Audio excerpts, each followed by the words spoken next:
As I sit here in my own heterotopic space, I paint my surroundings, revealing subconscious figurative subject matter, mostly animal iconography, an ode to the embodiment of the natural world. Own feelings of seeking harmony within the biosphere can be manifested in the space of otherness.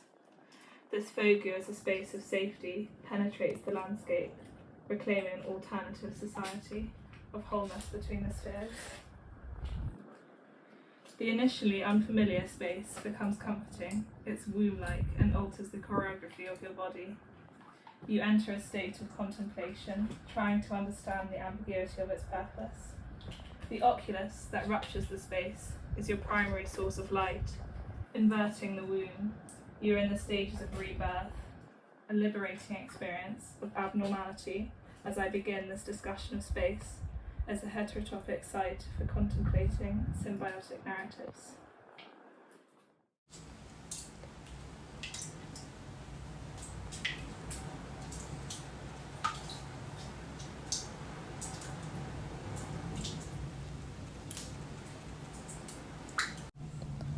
Francesco Clemente's 2 tents, in the context explored, will be seen as an emblem for rebuilding the human and non-human entities as a horizontal, heterotopic home. Timothy Morton in Realist Magic says, objects exist independently of human perception. Therefore, the heterotopic space embodies object-orient ontology as it exists outside of the glare of anthropocentrism and the constricting spheres. The home is approached from an ecofeminist lens as Clemente's work emphasises the necessities for shelters, inspired by nomadic people's way of living, and representing the divine through ambiguous narratives of angels and devils. The life represented is frail as the bodies suffer, comparable to the natural world. Ecofeminist thought horizontalises the materiality that takes up the earth, and bioregionalism focuses on community and the re-evaluation of home as the entanglement of different life forms in an eco-community. Gynocentrism stresses female perspectives and is pivotal to the rekindling of human and non-human embedment in each other's narrative, ones that can be present in Clemente's 2 tents.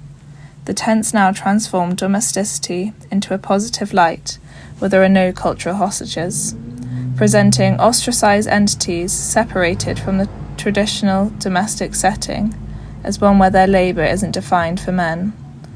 Hence these heterotopic tents are a vessel for the animal otherness, a portal for the human and non-human, witch and familiar, to be rebirthed into a pluralistic environment where society isn't dominated by the power over structure. Sune Borkfeldt in the book Otherness explains how animals are subjects of an otherness that is imposed on them culturally. This otherness, which is found in non-human entities, I intend to dissolve in conventional stereotypes. Warren and Urkel in the book Ecofeminism, Woman, Culture, Nature state that the first people's message 500 years ago to the Europeans was to recognise that human beings have a place in the natural world and that this place, like all life, is sacred. Thus, to enable this space of otherness to be viewed as a curious setting for ecofeminist theory to take hold, it must be seen as sacred. Consequently, all happenings, persons and matter within the space are also sacred. As the tents stand, they are already places for divine interventions, a space for the unfamiliar to seep in. As the storytelling, embedded in the canvas walls, manifests a liberated home, it embodies the human as horizontal to their familiar. As Clemente says, the troubled angels challenge our time by returning through the sacred. The tent's narrative as the home personifies humans coming home to nature as terrestrial, earthbound beings. The subject matter becomes an emblem for prospect, as it dislocates traditional Western narratives rooted in anthropocentrism and the cultural enmity towards the non-human. These tents speak for all that has been denied this sacred reality, as Warren and Urkel define the ecofeminist role by discussing the traditional destructive way of being through order of human and natural life. ecofeminism attests to what the first people suggested, and witchcraft can be weaved into this narrative as gynocentric. As the vessel, or even cauldron, can transform the nuclear home into a liminal space as the archetype of the witch subverts norms of labour in the social realm and can rebirth the horizontal perception of the natural realm through their companionship with familiars. These familiars are non-human entities who are entangled in the lives of a witch as a facultative relationship. These two tents are a spiritual and ancient site where mystical happenings can occur within ecofeminist thoughts on rebuilding the natural community as a sacred reality alongside ourselves is materialized. Ecofeminist thinking webs the non-human and human as interconnected species whose agency is not lessened but horizontalized. The tents are invaded with this otherness as a heterotopia of symbolic to perceived colliding life forms now mutually reintegrated into a sacred space. This heterotopia was once a place of emplacement and displacement in which society formed as the hierarchical framework was built. However, here it is a heterotopia of time where the first people's views collide and are precursors to ecofeminist ones. They are accumulated and align into an archive of past, present and future, where the tents are objects that store perceptions which causes the rebirth of a more speculative sublime, which Timothy Morton explains as an aesthetic experience of coexisting with other entities, living or non-living, in the book Realist Magic, Objects, Ontology, Causality. The sublime instills the emotions of the subject matter that refer to this time, and the speculative refers to these present issues of othering into alternative narratives where conversations can be initiated. The tents materialize a space that forms our concerns, synthesizing boundaries of hierarchical concepts.